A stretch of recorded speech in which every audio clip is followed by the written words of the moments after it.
This is what corporate greed looks like. Be warned, it's graphic.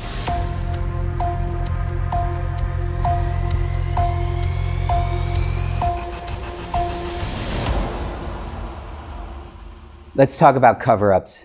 In Arkansas, Linda Jean Huddleston was driving her GM pickup truck. The road was wet, and the truck slid off the road. It hit a tree and exploded. A witness ran over to the truck and saw Linda Jean with, quote, flames coming out of the top of her skull and out of her mouth. Her grandson was yelling, "Mommy, help me." He was 6. Linda's baby granddaughter was in the back seat, quote, her little feet kicking, little hands clawing at air. A witness later testified, "Have you ever heard an animal that is trapped scream? You don't ever forget." And that kind of thing happened again and again. In the end, thousands of people burned to death. Here's an article from the Center for Auto Safety.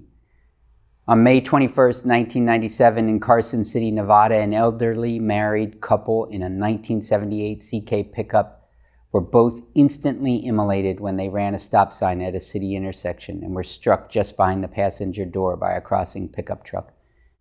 The fireball resulting from the exploding fuel tank engulfed the other truck as well, and while the 18-year-old driver of the second truck was still conscious when pulled from the burning cab by a witness to the crash, he was burned so severely that his young life ended in a Las Vegas hospital burn unit within the week. Witnesses to the scene recounted that he lay on the ground and was able to ask, "Why?" 3 or 4 times. The answer to that question, of course, could be found not so much in a Nevada intersection as in Washington, D.C. and GM's Michigan headquarters. In my very first trial, the truth came out. GM wanted to know if my clients would take $50 million to settle, so the truth would never come out. My client said, "No, it's not about money." And so the truth did come out. An engineer at GM had calculated that it was only worth $2.20 to prevent all fuel-fed fires in GM vehicles. He did that analysis to assist GM in figuring out how much to spend on fuel systems. The documents in the GM case were staggering when they came out. There were stories on 60 Minutes all over the news. But why didn't they come out earlier? Cover up. It worked for over a decade. And they came this close to covering it up forever. These cover-ups happen again and again.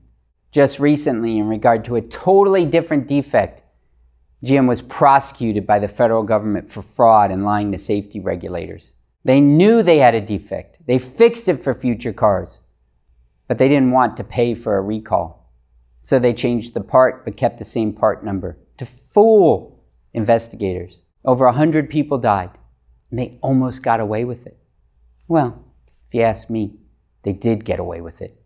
They just got found out. Global apex corporations can break the law with impunity and even kill without any serious punishment. It's far worse than you suspect because the cover-ups usually succeed. You only know about the cases where they got caught, and it's just the tip of the iceberg. So many Americans die each year in ways that would be prosecuted as criminal homicide, except that a corporation does it. So yes, you're in physical danger.